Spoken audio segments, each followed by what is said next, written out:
Bismillahirrahmanirrahim. Sebelum memulai acara ini, izinkan saya berpantun terlebih dahulu. Ke Pulau Jawa naik kapal selam. Di dalam kapal selam udaranya panas dan lembab. Jika saya mengucapkan salam, jangan lupa untuk dijawab. Assalamualaikum warahmatullahi wabarakatuh. Yang terhormat Bapak Kepala SDN Kedunggaleng, Bapak Taufik Junaidi SPD. Yang saya hormati Bapak Ibu Dewan Guru beserta staf SD Negeri Kedunggaleng. Pertama-tama marilah kita panjatkan puji syukur kehadirat Allah Subhanahu wa Ta'ala yang telah memberikan kita semua nikmat sehat sehingga kita bisa menghadiri acara diseminasi pemahaman dan penerapan pengalaman budaya positif. Dalam hal ini saya melakukan aksi nyata modul 1.4 budaya positif sebagai tugas calon guru penggerak Angkatan 11 Kota Probolinggo Provinsi Jawa Timur. Salawat serta salam tak lupa selalu tercurahkan kepada junjungan kita Nabi besar Nabi Muhammad SAW. Semoga kelak kita mendapat syafaatnya. Adapun susunan acara pada pagi hari ini, yang pertama yaitu pembukaan. Yang kedua, pemaparan materi. Mohon maaf. Yang kedua, sambutan kepala sekolah. Yang ketiga, pemaparan materi. Dan yang keempat, penutup. Untuk memulai acara pada pagi hari ini, semoga acara pagi hari ini bisa bermanfaat untuk kita semua, terutamanya untuk peserta didik kita. Mari kita membaca basmalah bersama-sama. Bismillahirrahmanirrahim. Untuk acara selanjutnya yaitu sambutan atau arahan dari Bapak Kepala SD Negeri Kedunggaleng kepada yang terhormat Bapak Taufik Junaidi SPD. Waktu dan tempat saya persilahkan. Bismillahirrahmanirrahim. Assalamualaikum warahmatullahi wabarakatuh. Waalaikumsalam warahmatullahi wabarakatuh. Alhamdulillahirabbil alamin. Puji syukur selalu kita panjatkan kepada Allah Subhanahu wa Ta'ala. Bapak dan saudara-saudara segenap karyawan dan Bapak Ibu guru SDN Kedunggaleng hari ini bisa berkumpul bersama semua dalam keadaan sehat dalam rangka untuk mengikuti kegiatan calon guru penggerak Ibu Eva Indiana yang hari ini melakukan diseminasi pemahaman dan penerapan pengalaman budaya positif.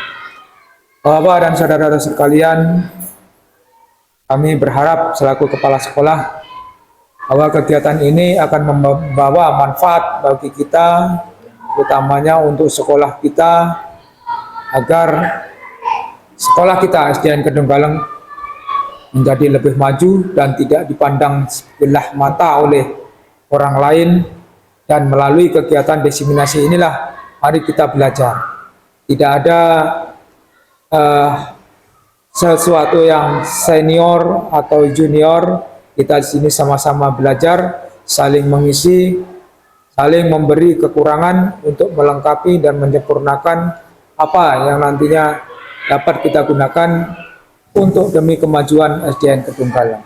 Bapak dan saudara-saudara sekalian, mohon untuk kegiatan diseminasi ini nantinya hasil dari kegiatan ini bisa diterapkan paling tidak untuk diri kita sendiri, membaca apa kekurangan kita dan menggunakan materi kegiatan hari ini sebagai pembelajaran di sekolah. Saya kira itu saja yang bisa saya sampaikan. Terima kasih semuanya. Akhirul kalam, wassalamualaikum warahmatullahi wabarakatuh. Waalaikumsalam warahmatullahi wabarakatuh. Terima kasih kepada Bapak Taufik atas arahannya. Untuk acara selanjutnya yaitu pemaparan materi yang akan disampaikan oleh saya sendiri selaku CGP Angkatan 11 Kota Probolinggo. Sebelum masuk ke materi, kita sharing gitu Bapak Ibu. Di sini saya bukan menggurui Bapak Ibu sekalian, tapi kita sharing pemahaman yang sudah saya dapat, yang sudah saya terapkan di modul 1.4 ini, yaitu tentang budaya positif. Sebelum masuk ke materi, kita ice breaking dulu. Bapak Ibu bisa berdiri di tempatnya masing-masing. Ya. Ice breakingnya begini, kalau saya bilang tepuk 1, berarti Bapak Ibu tepuk 1, tepuk 2,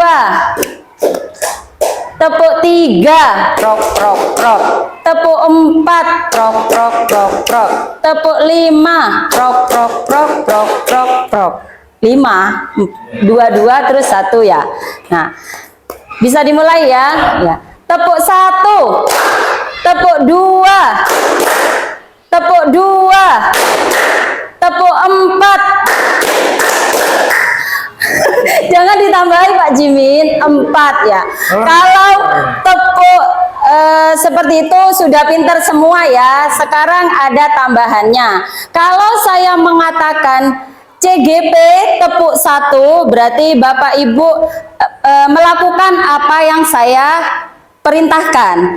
CGP tepuk 1, CGP tepuk 2. Kalau tidak ada kata CGP-nya, misalnya saya bilang tepuk 1, jangan dilakukan, jangan dilaksanakan. Jadi kalau ada kata CGP-nya, baru Bapak Ibu melakukan apa yang saya perintahkan. Paham, G? Iya. Ya. Ya. CGP tepuk 3, tepuk 4, CGP tepuk 5, CGP tepuk 2, tepuk 1, CGP tepuk 2, CGP tepuk 2, tepuk 1. Oh, Pak Marus. Ya, konsentrasi. Lagi ya, Pak, sekali lagi. CGP tepuk 3, CGP tepuk 1, tepuk 2. Sudah pintar, sudah konsentrasi semua. Tepuk tangan untuk kita semua.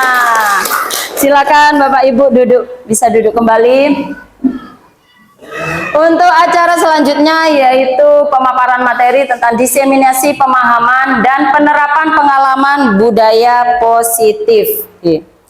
Sebelum saya menjelaskan tentang budaya positif, setelah membaca slide di atas, apa yang ada di benak Bapak Ibu tentang budaya positif?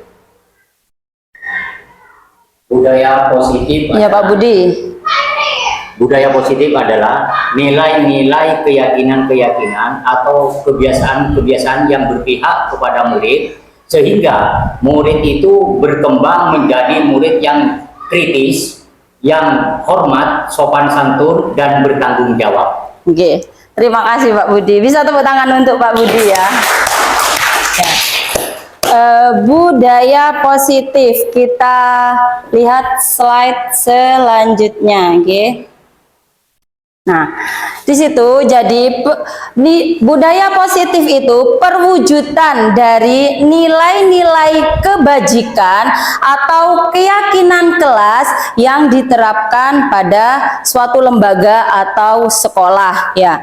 Yang nantinya dengan budaya positif tersebut bisa mendorong peserta didik untuk berpikir, bertindak, menciptakan sesuatu, menciptakan perilaku yang mandiri dan bertanggung jawab. Jadi budaya positif itu perwujudan dari nilai-nilai kebajikan dan keyakinan kelas. Ya, nilai-nilai kebajikan itu apa sih? Nah, pada saat ini kurikulum Merdeka, Bapak Ibu tidak asing lagi dengan profil pelajar Pancasila, nggih. Nah, di situ ada 6 nilai. Nah, 6 nilai profil pelajar Pancasila itu sudah diyakini, nilai-nilai kebajikannya itu sudah diyakini secara universal, secara umum, nggih. Nah, yaitu yang pertama apa?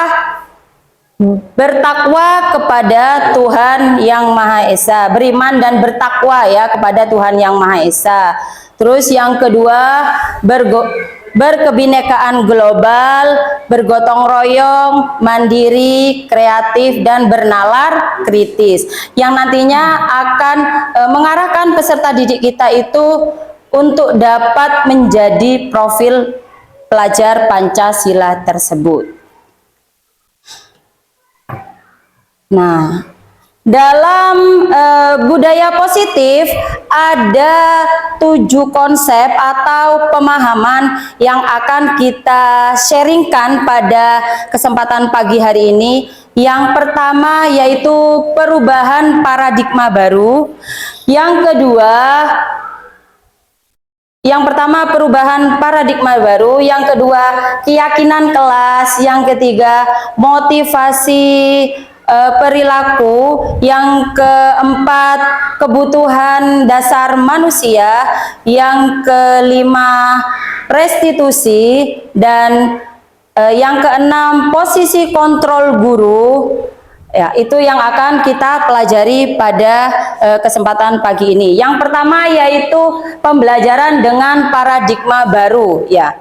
Mungkin sebelum kurikulum Merdeka, kita menyampaikan materi kepada peserta didik hanya untuk sebatas menyelesaikan materi. Apabila akan melaksanakan ujian sumatif, ada materi yang belum kita selesaikan, kita berusaha untuk menyelesaikan materi.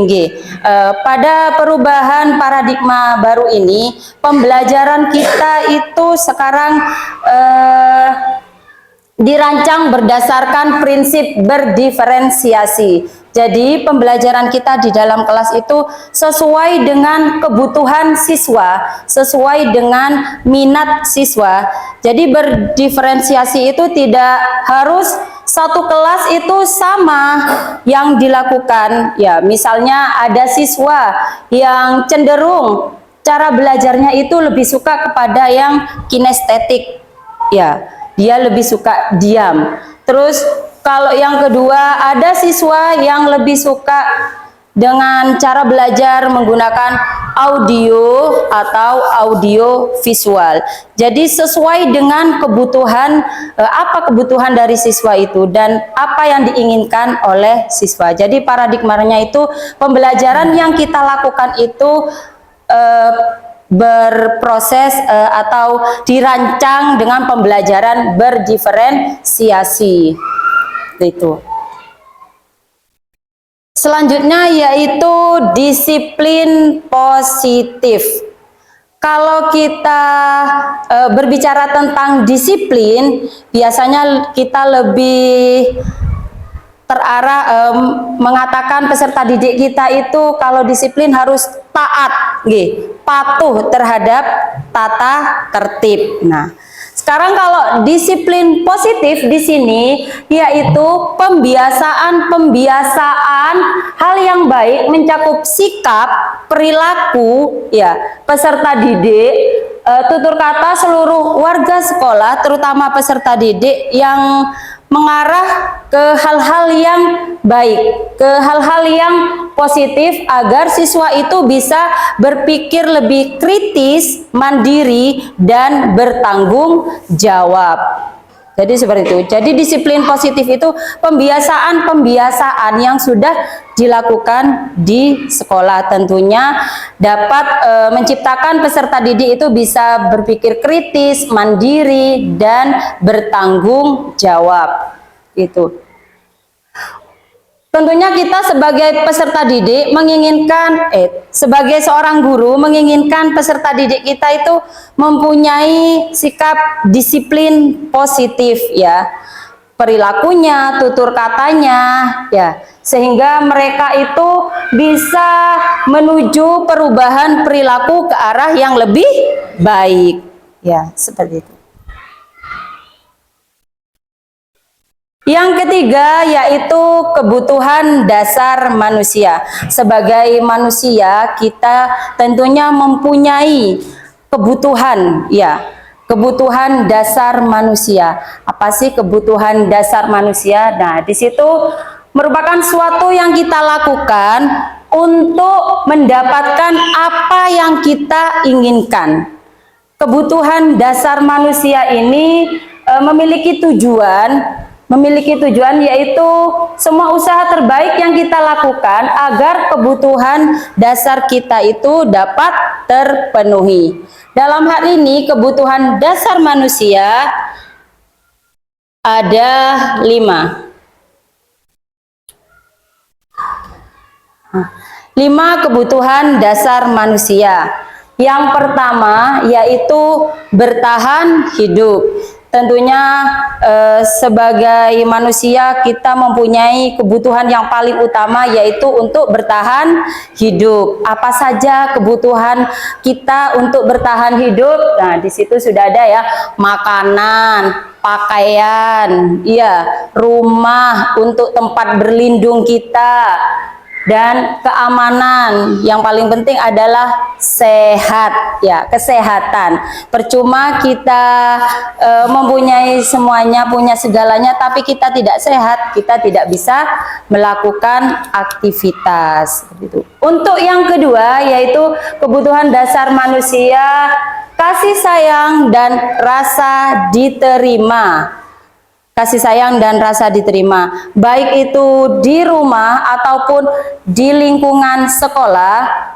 Murid membutuhkan kasih sayang dan rasa diterima, apalagi di dalam kelas dengan berbagai karakter murid kita, dengan berbagai keunikan yang dimiliki oleh peserta didik kita. Tentunya mereka ada saja beberapa anak yang kadangkala itu tidak menyukai atau tidak menyenangi teman yang lainnya ya.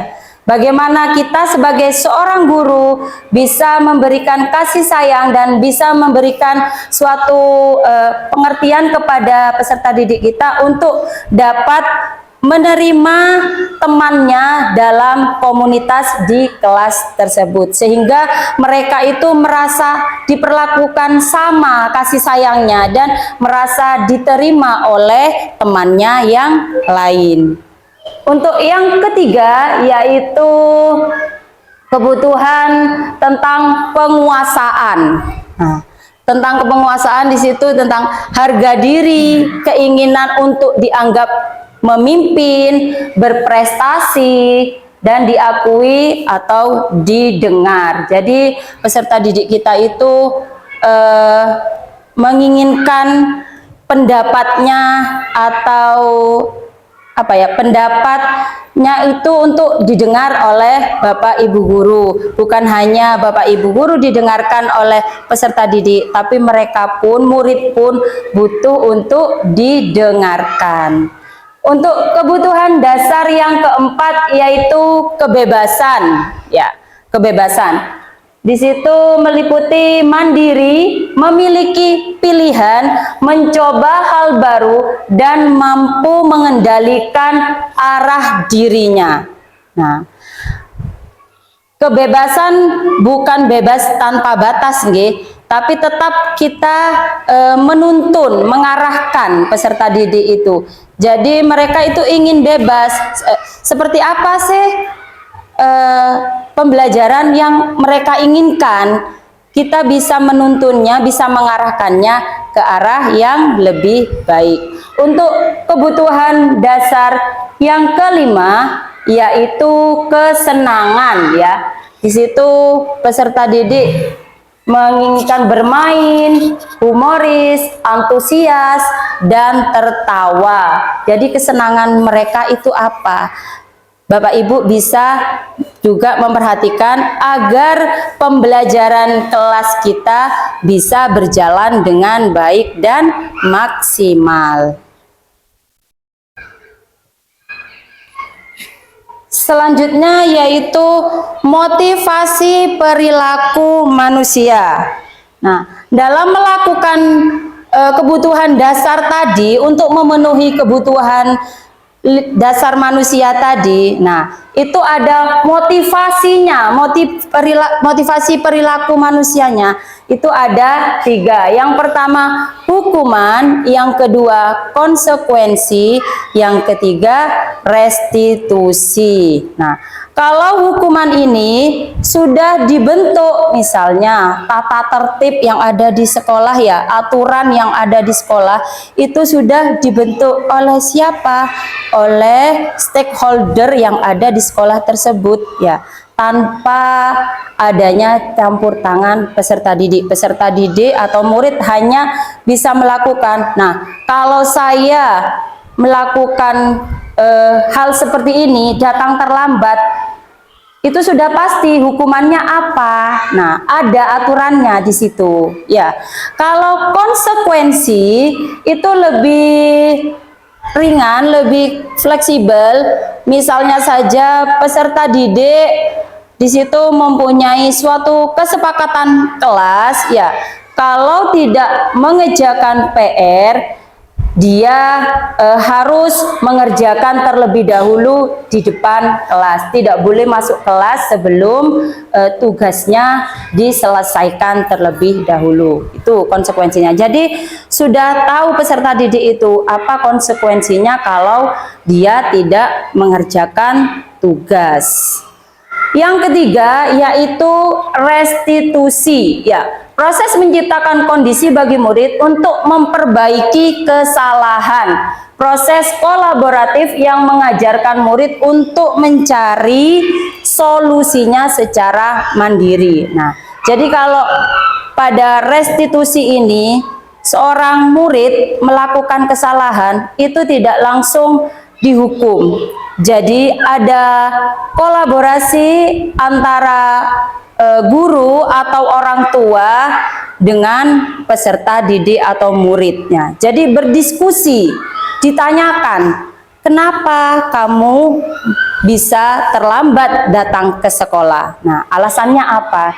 Jadi murid itu didengarkan pendapatnya, bisa bercerita, kenapa ya saya itu terlambat datang ke sekolah. Terus yang selanjutnya yaitu menanyakan keyakinan kelas apa yang sudah dilanggar oleh murid tersebut. Selanjutnya murid itu ditanyakan apa yang akan kamu lakukan supaya kejadian terlambat datang ke sekolah itu tidak terulang lagi. Jadi dimotivasi, potensinya itu diarahkan murid itu sehingga dia bisa menyelesaikan, menemukan solusi atas masalahnya. Seperti itu. Selanjutnya, nah, sebagai seorang guru tentunya kita mempunyai posisi kontrol. Ada 5 posisi kontrol kita sebagai guru. Yang pertama, posisi kontrol kita sebagai penghukum. Yang kedua, posisi kontrol kita sebagai pemantau. Dan yang ketiga, posisi kontrol guru sebagai teman. Yang keempat, posisi kontrol guru sebagai pembuat rasa bersalah.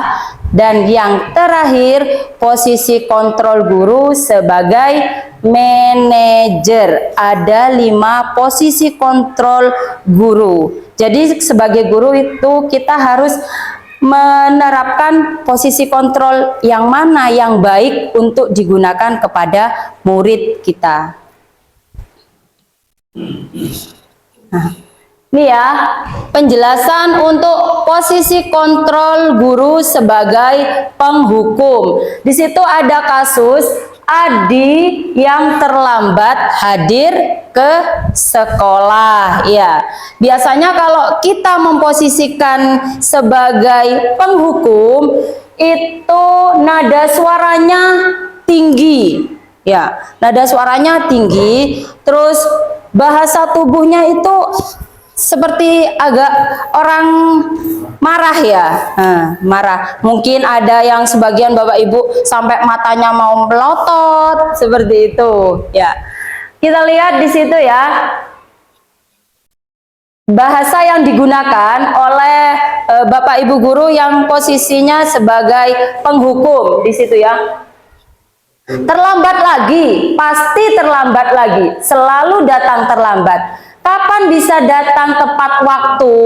Nah, Bapak Ibu guru menanyakan seperti itu dengan nada bicaranya itu tinggi, terus bisa tangannya seperti ini, amalang kerek katanya. Iya, berkaca pinggang, ya. Hasilnya apa? Kalau kita menempatkan posisi kontrol kita sebagai penghukum, nah, hasilnya kemungkinan murid akan marah, mendendam, bisa jadi sesudah dihukum dia melakukan hal yang tidak kita inginkan, misalnya ke kamar mandi dekat dengan parkiran sepeda Bapak Ibu guru. Nah, setelah dihukum tadi timbul keinginan untuk mengempesi ban sepeda motor Bapak Ibu guru karena rasa dendamnya karena sudah dihukum tadi, ya seperti itu. Untuk yang kedua, posisi guru, posisi kontrol guru yang kedua yaitu pembuat rasa bersalah ya. Nada suaranya itu memelas, halus, sedih, kayak gitu. Apa ya? Suaranya itu pelan lah, lebih pelan. Misalnya, Adi, kamu bagaimana? Kenapa terlambat lagi? Kemarin sudah terlambat, hari ini terlambat lagi. Kamu senang ya ibu ditegur terus setiap hari oleh Bapak Kepala Sekolah karena Adi selalu terlambat datang ke sekolah. Jadi peserta didik kita, murid kita merasa bersalah. Kamu senang ya, tidak kasihan sama ibu guru selalu ditegur sama Bapak Kepala Sekolah karena kamu datang terlambat. Hasilnya apa? Kalau kita menempatkan posisi kontrol guru sebagai pembuat rasa bersalah. Nah, di situ murid akan merasa bersalah. Bersalah telah mengecewakan Bapak Ibu gurunya. Murid akan merasa menjadi orang gagal dan tidak sanggup membahagiakan orang lain. Karena emosinya akan tertanam, murid menahan perasaan, tidak seperti murid dalam guru penghukum ya, di mana murid bisa menumpahkan amarahnya. Kalau pembuat rasa bersalah, dia biasanya diem, mikir ya apa yang diucapkan oleh Bapak Ibu guru tadi. Yang ketiga, posisi kontrol guru sebagai teman. Nah, biasanya ini lebih akrab ya dengan murid. Guru tersebut lebih akrab dengan murid, terus ramah, diajak seperti agak bercanda, seperti itu. Kalimatnya bisa menggunakan itu. Adi, ayolah, bagaimana kamu? Kemarin kamu sudah janji ke Bapak bukan? Kenapa terlambat lagi? Sambil mungkin dipegang pundak muridnya ya. Jadi lebih akrab. Posisi kontrol guru sebagai teman. Apa hasil posisi kontrol guru sebagai teman ini terhadap peserta didik kita? Nah, hasilnya murid akan merasa senang dan akrab dengan guru ya. Ini termasuk dampak yang positif. Kalau dampak negatifnya apa? Nah, murid tersebut biasanya kalau ada masalah menggantungkan permasalahannya terhadap guru tadi ya. Dan biasanya tidak berlaku terhadap guru yang lain.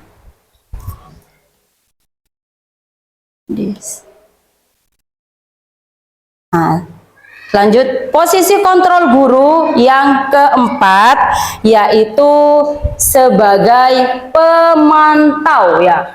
Kalau posisi guru sebagai pemantau ini suaranya datar ya. Terus sikap tubuhnya itu formal. Dia lebih apa ya, sesuai dengan aturan yang ada di sekolah. Misalnya, itu ada percakapan, "Adi, tahukah kamu sekarang jam berapa?"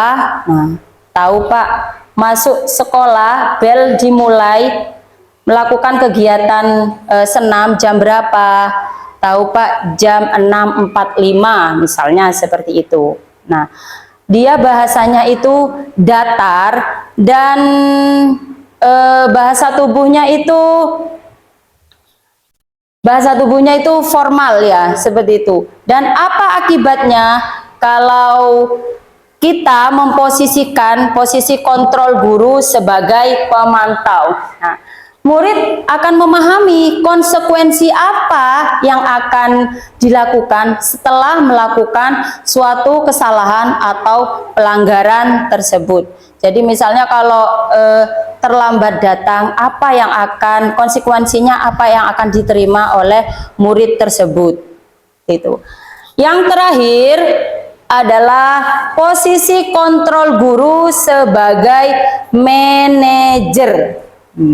Sebagai manajer ya, bahasa tubuhnya itu tidak kaku, mendekat ke murid, nada suaranya itu tulus. Situ ada percakapan, bisa Bapak Ibu guru baca. "Guru, Adi, kamu mengetahui jam berapa sekolah dimulai?" "Tahu Pak, jam 7. Situ. "Ya, jadi kamu terlambat. Kira-kira bagaimana kamu akan memperbaiki masalah ini?" Nah, Adi menjawab, "Saya akan menanyakan kepada teman untuk mengejar tugas yang tertinggal." Jadi pada posisi kontrol manajer ini, Bapak atau Ibu guru bertanya,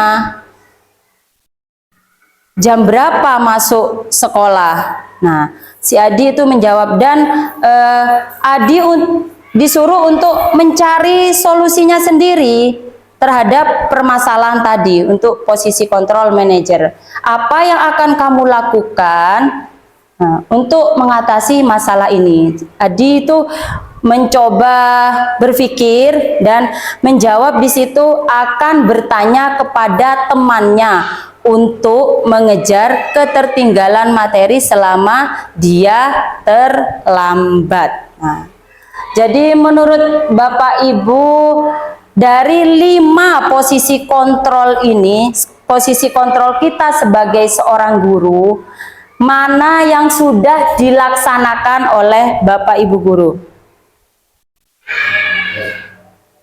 Yang mana Pak? Biasanya? Minta tolong balik lagi Pak, ke 5 kontrol.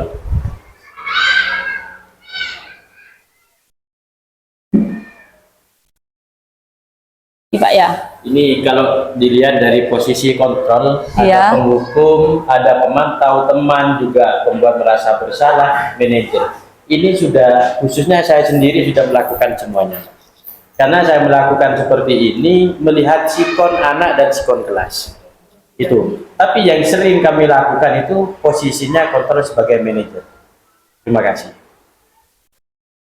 Oke, itu kalau Pak Mahrus ya. Kalau saya pribadi selama ini lebih sering kepada penghukum mungkin ya, sama pemantau.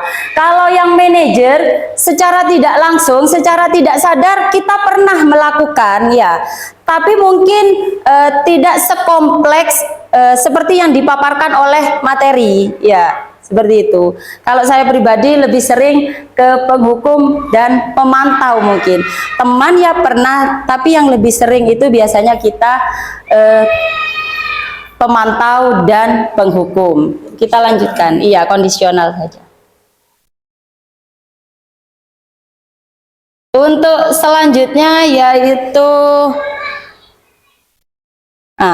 Di sini ada contoh perilaku atau kalimat yang digunakan. Contoh lain ya, penerapan 5 posisi kontrol guru itu pada kasus murid tidak mengerjakan tugas yang diberikan oleh guru. Yang pertama, pada posisi penghukum. Nah, mungkin murid disuruh berdiri dengan satu kaki di depan kelas, atau ada yang sebagian guru yang melakukan disuruh memegang kedua telinganya ya selama beberapa menit. Itu untuk penghukum. Untuk yang pembuat merasa bersalah, lebih kepada kalimat ya, kalimat sehingga murid itu berpikir, oh iya benar apa yang diucapkan oleh Bapak Ibu guru. Jadi merasa bersalah setelah melakukan hal tersebut. Itu kesekian kali ibu sudah ingatkan, kamu senang ya melihat ibu terus-terusan bertindak seperti ini. Jadi setelah melakukan perilaku tersebut, melakukan kesalahan tersebut, murid itu berpikir, oh iya benar ya yang diucapkan Bu Eva tadi. Terus selanjutnya posisi teman. Nah, misalnya Pak Danang di situ sebelum praktek di luar kelas mengerjakan tugas dulu, materi ya, memberikan materi di dalam kelas dulu, terus mengerjakan tugas. Anak-anak belum selesai sama pada, ayo dong kamu kerjakan tugasnya. Nanti kalau sudah selesai kita main voli di halaman, misalnya seperti itu. Jadi anak itu ada motivasi untuk cepat mengerjakan. Dan yang keempat yaitu posisi kontrol guru sebagai pemantau. Kamu sudah melakukan kesalahan dan sudah mengetahui konsekuensinya. Sekarang selesaikan dan segera kumpulkan. Jadi sesuai aturan, kalau belum selesai apa konsekuensinya? Ya, kalau sudah selesai harus segera dikumpulkan. Nah, ini posisi kontrol yang kelima sebagai manajer. Sebagai manajer, apakah kamu tahu kesalahanmu? Keyakinan kelas apa yang sudah kamu langgar? Terus yang terakhir, dan apa yang akan kamu lakukan untuk menyelesaikan masalah tersebut? Nah, ada 3 tahapan di situ. Di sini saya mempunyai, di slide ini saya mempunyai, ini ya, Bapak Ibu bisa menyebutkan atau menjawab ya, posisi kontrol apa dengan kalimat seperti ini. Saya kecewa sekali dengan kamu. Nah, posisi kontrol apakah aku? Pak Badang? Pembuat rasa bersalah. Ya, pembuat rasa bersalah. Kita lihat di slide selanjutnya apa? Ya, pembuat rasa bersalah di situ ya untuk kalimat yang tadi. Nah, terus selanjutnya posisi kontrol apakah aku? Di situ ada kalimat kamu tidak pernah benar melakukannya. Sekarang keliling lapangan 3 kali. Pak Jimin. Pak Jimin sebagai penghukum. ya, sebagai penghukum katanya Pak Jimin. Mungkin Bapak Ibu guru yang lain sudah bisa menjawab sebagai penghukum juga ya. Nah, kita lihat ya, sebagai penghukum. Yang ketiga ini ada lagi di sini posisi kontrol apakah aku? Kira-kira bagaimana kamu akan memperbaiki masalah ini? Ya, Pak Sofyan. Sebagai manajer. Sebagai manajer, jawaban Pak Sofyan. Kita lihat. Iya benar, sebagai manajer. Tepuk tangan untuk Bapak Ibu guru. Berarti materi yang saya sharingkan, yang saya paparkan sudah bisa diterima nggih sama Bapak Ibu guru. Selanjutnya ini, posisi kontrol apakah aku? Di situ ada ayolah lakukan demi Bapak Ibu. Ayolah lakukan demi Bapak Ibu. Iya Bu Silvi, teman. Iya, kita lihat teman. Ya, teman ya. Ayolah lakukan demi Bapak Ibu. Jadi akrab sebagai teman. Nah, ini yang terakhir, posisi kontrol apakah aku? Di situ ada kalimat kamu terlambat 15 menit. Apakah kamu sudah mengerti konsekuensi yang dilakukan bila terlambat? Ya, Pak Budi. Posisi kontrol pemantau. Nah, posisi kontrol guru pemantau. Iya, benar ya. Posisi guru sebagai pemantau. Jadi Bapak Ibu guru bisa menerapkan posisi kontrol mana yang baik yang dapat dilakukan oleh Bapak Ibu guru sekalian. Untuk materi yang keenam yaitu keyakinan kelas. Tentunya sebelum pembelajaran Bapak Ibu sudah membuat suatu kesepakatan kelas. Apakah sudah membuat? Sudah. Saya rasa Bapak Ibu guru sebelum pembelajaran dimulai sudah membuat kesepakatan kelas nggih. Nah, di sini keyakinan kelas merupakan kesepakatan kelas yang diyakini bersama guru dan peserta didik dan diterapkan di lingkungan kelas maupun sekolah ya. Jadi keyakinan kelas itu berupa pernyataan universal dibuat dalam bentuk positif. Keyakinan kelas hendaknya tidak terlalu banyak sehingga mudah diingat, mudah dipahami oleh murid kita ya.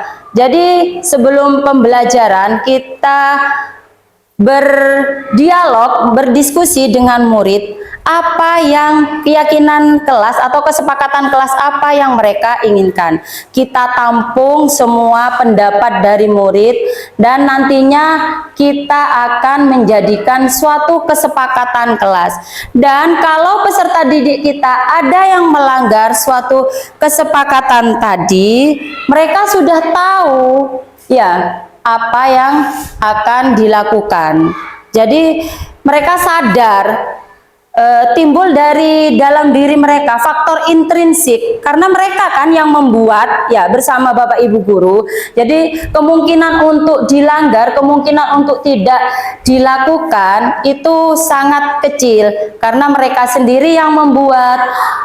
Timbul suatu pendapat dari mereka, apa sih keyakinan kelas, kesepakatan kelas yang saya inginkan supaya pembelajaran bisa berjalan secara efektif dan efisien seperti itu. Untuk yang ketujuh yaitu segitiga restitusi. Nah, segitiga restitusi itu kalau tadi pada posisi kontrol kita sebagai manajer, nah menerapkan segitiga restitusi ada 3 tahapan. Jadi guru dan siswa itu berdialog, berdiskusi, menanyakan kenapa terjadi kesalahan, dan setelah itu keyakinan kelas apa yang mereka langgar. Terus akhirnya peserta didik atau murid bisa mencari sendiri solusi dari permasalahan yang sudah mereka lakukan. Tahapan segitiga restitusi ada 3. Yang pertama yaitu menstabilkan identitas. Yang kedua yaitu validasi tindakan yang salah ya. Yang kedua validasi tindakan yang salah.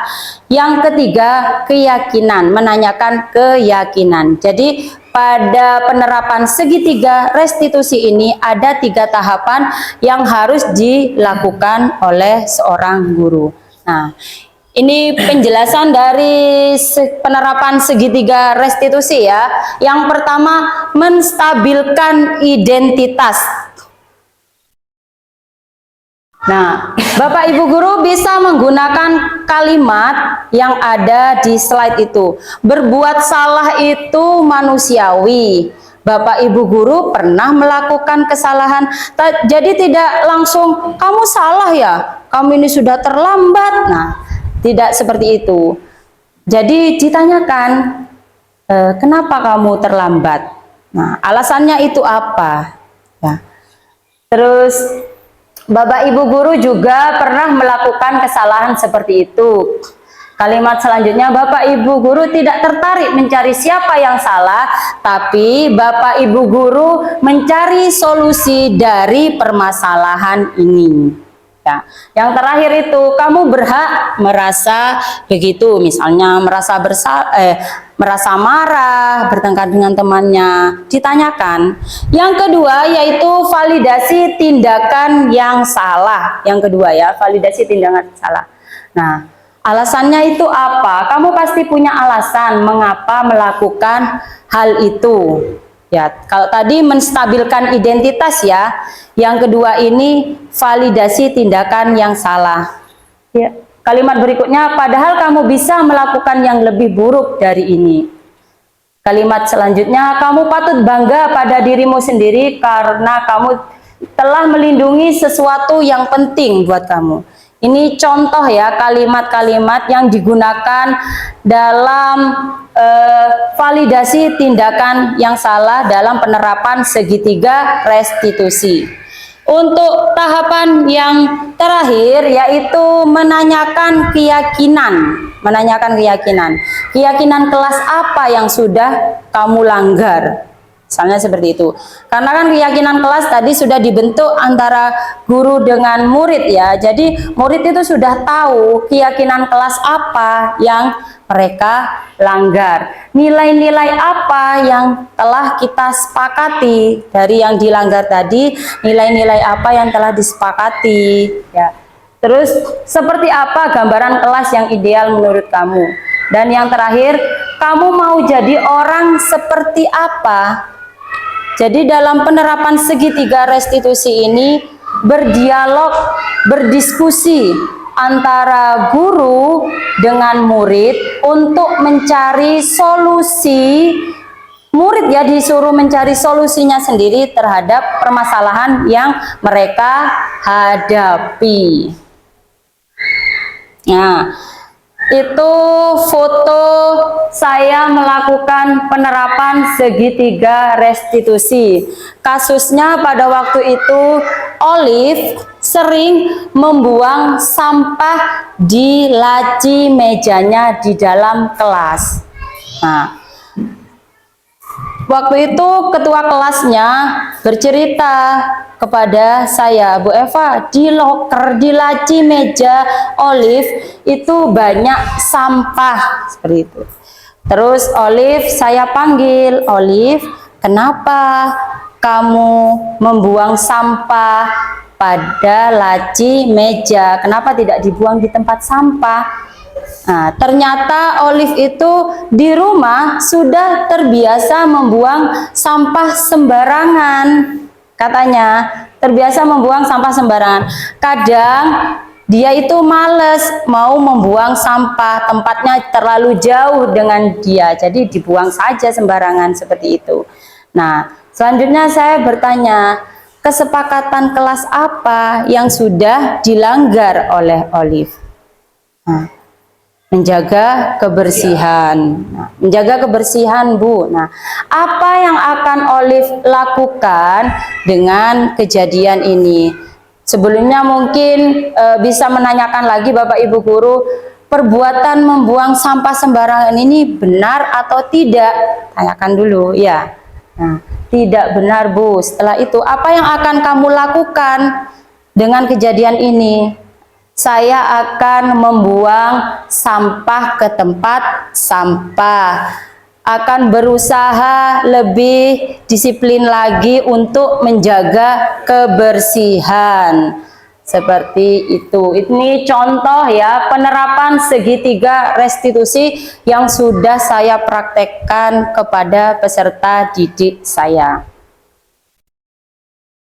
Nah, mungkin hanya itu yang bisa saya sharingkan atau saya paparkan tentang diseminasi pemahaman dan penerapan pengalaman budaya positif yang sudah saya pelajari.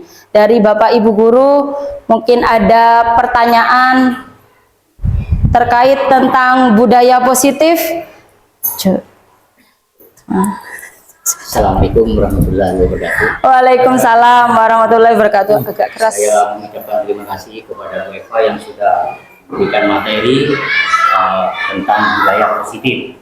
Kita kembali ke depan, bahwasanya tadi disebutkan bahwasanya budaya positif itu tujuannya adalah membuat siswa dari nilai keyakinan, kebiasaan, sehingga dia berkembang menjadi sikap yang kritis, moral, sopan santun, dan bertanggung jawab. Terus kembali lagi ke dasar kebutuhan manusia, yaitu tentang penguasaan. Yang mana tadi ada 5 juga, 5 apa itu tadi, Bu? 5 kebutuhan dasar juga. Nah itu manusia. Nah, sebenarnya semuanya ini sudah kita lakukan, bahkan guru mungkin setiap hari, cuma kita tidak terprogram, tertata rapi.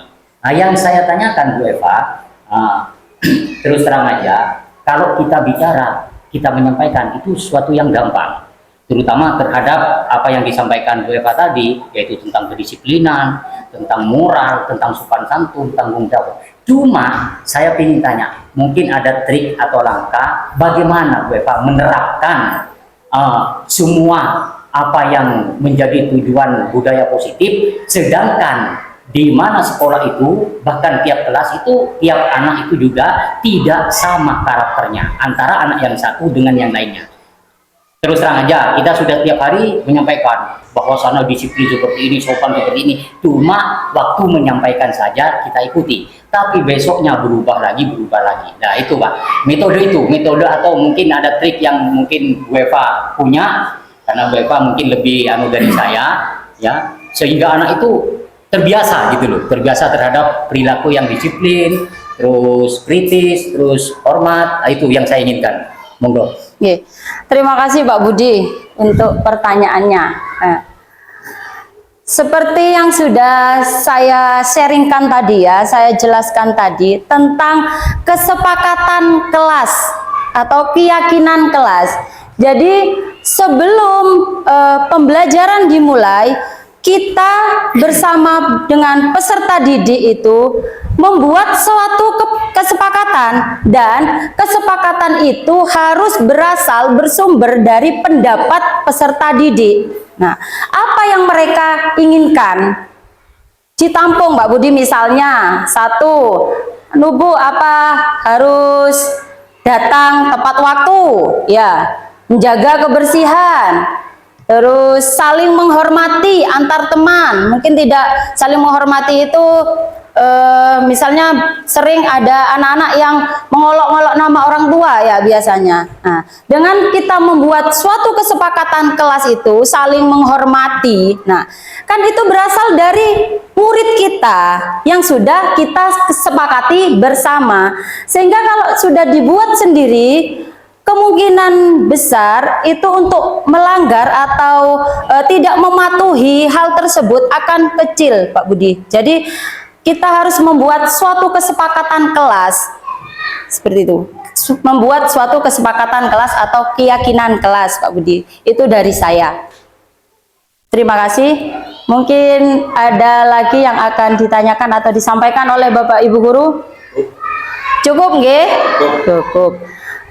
Saya akhiri pemaparan diseminasi pemahaman dan penerapan pengalaman budaya positif. Semoga apa yang saya sharingkan, apa yang saya sampaikan pada kesempatan hari ini bisa bermanfaat untuk kita semua, untuk Bapak Ibu Guru, terutamanya untuk murid kita. Akhir kata, Assalamualaikum wassalamualaikum warahmatullahi wabarakatuh.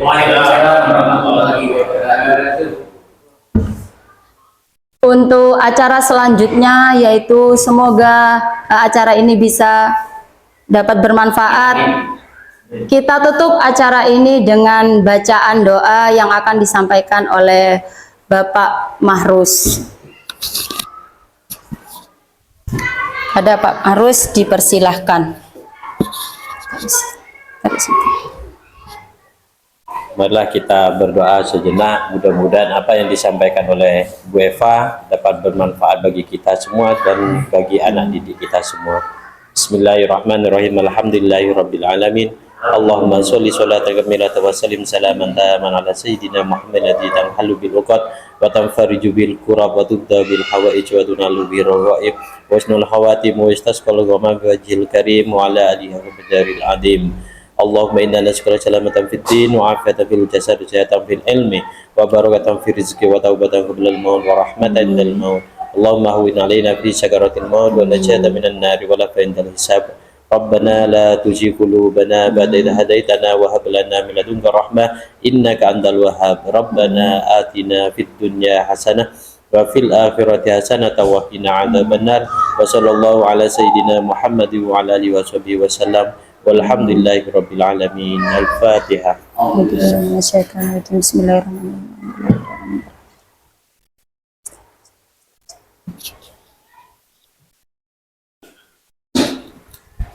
Terima kasih kepada Bapak Ibu Guru yang sudah berkenan hadir atau menghadiri acara saya pada pagi hari ini, yaitu diseminasi pemahaman dan penerapan pengalaman budaya positif. Semangat untuk kita semua, tergerak, bergerak, menggerakkan. Terima kasih.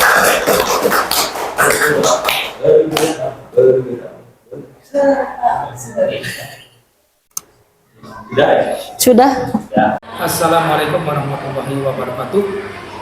Perkenalkan, saya Kepala Sekolah SDN Kedung Galang, Kota Probolinggo, Taufik Junaidi, SPD, menyampaikan terima kasih kepada CTP Ibu Eva Indiana, SPD, yang sudah melakukan diseminasi tentang budaya positif. Semoga kegiatan diseminasi ini membawa manfaat bagi sekolah, Bapak Ibu Guru utamanya dalam rangka memajukan pendidikan di SDN Kedung Galang utamanya. Dan semoga juga kegiatan ini diikuti nantinya oleh Bapak Ibu Guru yang lain sebagai langkah awal untuk memajukan pendidikan di Indonesia utamanya di SDN Kedung Galang. Saya sangat mengapresiasi dan mengucapkan terima kasih kepada segenap perangkat yang membimbing, mengarahkan dan mendidik calon guru penggerak. Saya kira itu yang bisa saya sampaikan. Akhirul kalam. Wassalamualaikum warahmatullahi wabarakatuh. Assalamualaikum warahmatullahi wabarakatuh. Saya M. Mahrus Adi Kusuma, teman sejawat dari Bu Eva Indriana. Kami barusan telah mengikuti bersama-sama dengan teman guru yang lain pemaparan tentang budaya positif. Alhamdulillah, bagi saya pribadi sudah banyak yang kami tangkap ilmu dari Bu Eva, diantaranya tentang kontrol terhadap siswa. Salah satunya yaitu tentang cara mendidik siswa untuk merubah kebiasaan yang kurang baik menjadi baik, yaitu dengan cara manajerial, yaitu dengan cara pendekatan dengan sentuhan hati, dengan sentuhan sikap, sehingga siswa itu dapat berubah dari dirinya sendiri, sehingga insya Allah ke depan SD se-Indonesia, terutama SD kita, SD Kedung Galang, insya Allah lebih baik lagi dan lebih baik lagi. Semangat buat Bu Eva, good job buat Bu Eva. Assalamualaikum warahmatullahi wabarakatuh.